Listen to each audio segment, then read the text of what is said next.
TDP పొత్తుతో జన సైనికులు జోరు పెంచుతున్నారు. ఎమ్మెల్యేలుగా గెలిచి ఆ స్థానాలను జనసేనానికి గిఫ్ట్గా ఇవ్వాలని ప్రయత్నాలు చేస్తున్నారు. ఉమ్మడి చిత్తూరు జిల్లాలోని మదనపల్లె సీటును ఈసారి జనసేన ఖాతాలో వేసేందుకు పావులు కదుపుతున్నారు. పార్టీని క్షేత్రస్థాయిలోకి తీసుకెళ్లి ఈసారి గెలుపే లక్ష్యంగా పనిచేస్తున్నారు.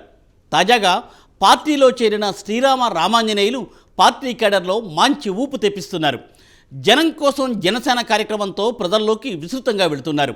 జనసేన భావజాలాన్ని, పార్టీ సిద్ధాంతాలను గడప గడపకు తీసుకెళ్తున్నారు.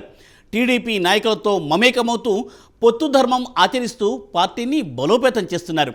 ఈసారి మదనపల్లె నుంచి ఎమ్మెల్యేగా గెలిచి జనసేన వాణిని అసెంబ్లీలో వినిపించేందుకు జన సైనికులు సైతం సన్నద్ధమవుతున్నారట.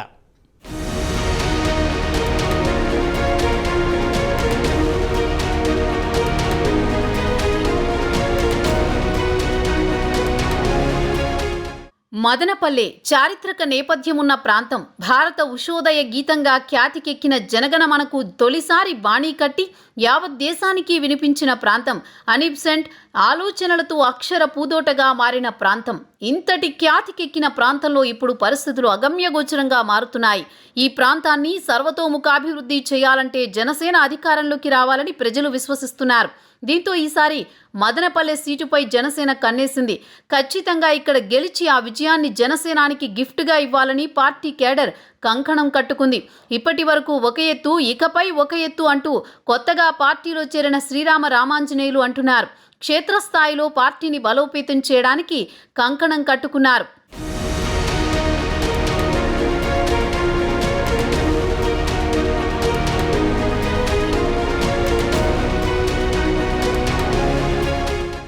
ఈసారి ఎలాగైనా జనసేన గెలిచి తీరాలని ఆయన పార్టీ సిద్ధాంతాలను ప్రజల్లోకి తీసుకువెళుతున్నారు.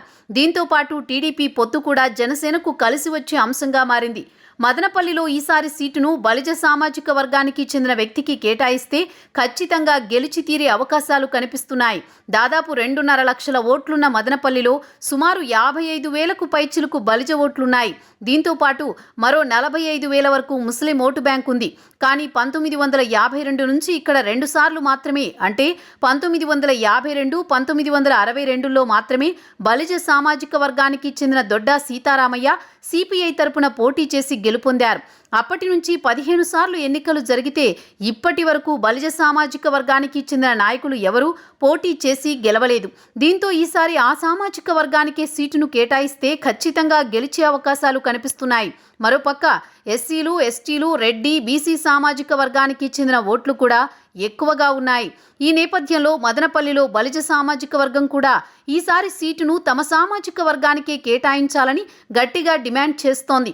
ప్రస్తుతం జనసేనలో ఆ సామాజిక వర్గానికి చెందిన శ్రీరామ రామాంజనేయులు బాగా యాక్టివ్గా ఉన్నారు. ఆయన పార్టీ కార్యక్రమాలను ప్రజల్లోకి తీసుకువెళుతున్నారు. దీంతో పాటు మదనపల్లిలో ఖచ్చితంగా ఈసారి జనసేన గెలిచే అవకాశాలు ఎక్కువగా ఉన్నాయి.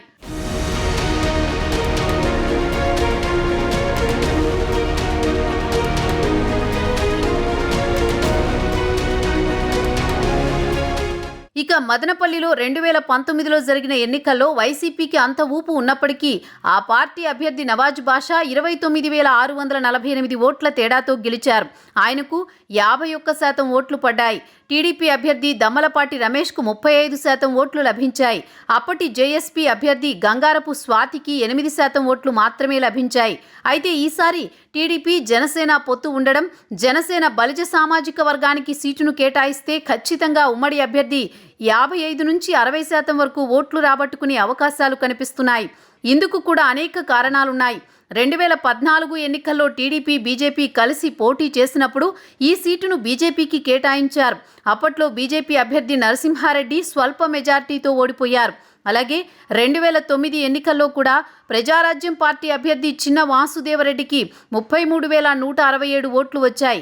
కాబట్టి ఈ లెక్కను చూస్తే ఈసారి జనసేనకు ఇక్కడ సీటు కేటాయిస్తే, అది కూడా అత్యధిక ఓటు బ్యాంకు ఉన్న బలిజ సామాజిక వర్గానికి చెందిన నేతకు టికెట్టు కేటాయిస్తే గెలుపుకు ఛాన్స్ ఎక్కువగా ఉంది. ఆ సామాజిక వర్గం నుంచి శ్రీరామ రామాంజనేయులు ఇప్పటికే యాక్టివ్గా ఉన్నారు.